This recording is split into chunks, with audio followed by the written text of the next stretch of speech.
High বন্ধুরা, আজকে আমি চলে এসেছি একটা ছোট্ট ব্লগ নিয়ে। এটা হলো জগন্নাথ পুজোর দিনের ব্লগ, রথের দিন। তো রথের দিনটা আমাদের বাড়িতে ছোট্ট করে জগন্নাথ পুজোর জন্য ভোগের আয়োজন করা হয়েছিল। দেখো এখানে আমার ঠাকুর ঘরটা, তো এখনও রেডি করাই না, আমি রেডি করছি। একে একে স্নান করিয়ে নিয়েছি জগন্নাথ বলরাম সুভদ্রাকে, এবং ধীরে ধীরে তাদেরকে নতুন জামা কাপড় পরিয়ে সাজিয়ে গুছিয়ে আমি রেডি করছি।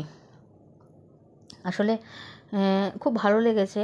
হ্যাঁ, আমি কোনো দিনই ঘরে সেইভাবে জগন্নাথ পুজোর ভোগ দিইনি, এবার প্রথমবার দিলাম।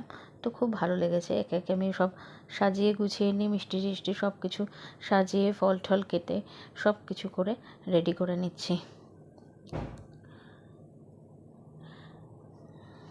খুব ছোট করে আয়োজনে বেশ সুন্দর করে হয়ে গেল পুজোটা।